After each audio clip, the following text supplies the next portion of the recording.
Executive Director of the Afro-Middle East Centre, Jeenah, is in studio to talk to us a bit more about these developments. Naeem, afternoon. Thank you so much for chatting to us. Firstly, let's start with the suspension of Egypt from the AU. What difference does it make and what does it mean? On the face of it, for Egypt, not too much of a difference, particularly because for the past couple of decades under Mubarak, they didn't really take the AU or the rest of the African continent seriously. When Morsi became president, he made lots of noises about wanting to reintegrate Egypt into the African continent, but he's not there anymore. But where it does make a big difference is this whole issue now that has just come up, not just come up, it's been brewing, about the Nile River and Ethiopia's damming of the Nile River. If Egypt wants to deal with that properly, it's going to have to look for the AU, look to the AU to assist in some kind of way. With it being suspended from the AU, that makes it a bit more difficult. And the Nile, of course, for Egypt is literally it's a bloodline. It's lifeblood, rather. We will talk about the water issue in a bit, but let's talk about the latest developments now. I mean, we saw those crowds in Tahrir Square, presumably supporters of President Morsi. One got the sense ahead of this that people wanted to do away with Mohamed Morsi. Have they been taken by surprise by the kind of support that he's getting?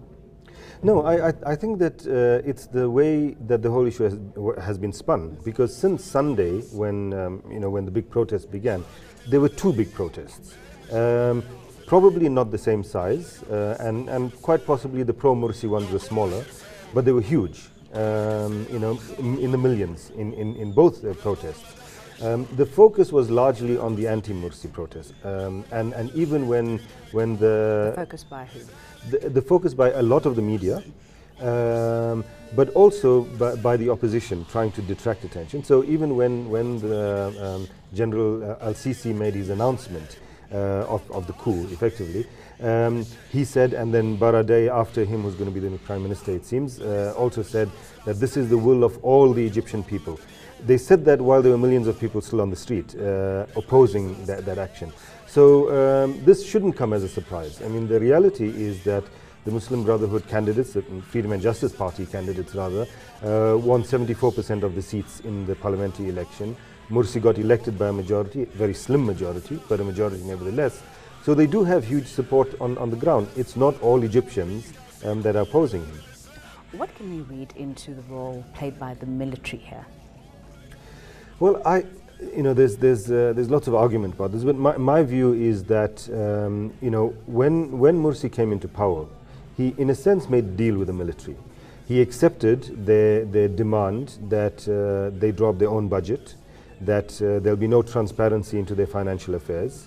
And those were things that, of course, shouldn't have been done, but the military is extremely powerful. Why has that been the case in Egypt, that the military seems so overwhelmingly powerful? Because even under Mubarak, that was the case. Well, they've been running the country for the past 60 years. The president has always come from the military, whether Nasser, Saadat, Mubarak. They also control 40% of the country's economy. So they're huge, politically, economically, etc. And so Morsi made a deal with them that he'll allow this. But then later, a couple of months later, you might remember that he then removed the head of the Supreme Council of the Armed Forces, General Tantawi, replaced him with Al-Sisi, who just kicked him out now.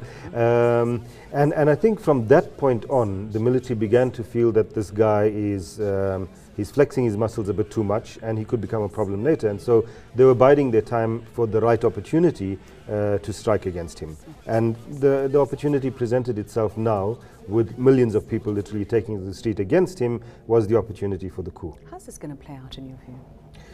Not very well, unfortunately. I think that we're going to see scenes of violence. I mean, I don't think it's going to descend into civil war. I don't think there's an appetite for that from anyone. Besides, the military is very powerful and will make sure that that doesn't happen. But there certainly will be quite a few incidents of violence. We hope, of course, that the army will stick to its promise and actually have elections in a couple of months' time. If they do, then the question is, will the Muslim Brotherhood be allowed to participate? If they're allowed to participate, will they participate? If any of these questions are answered in the no, then I think that there could be longer-term problems. If they're allowed to participate, and they do participate, and if they win, whether parliamentary or presidential, will they then be allowed to take those positions? Will you have another coup?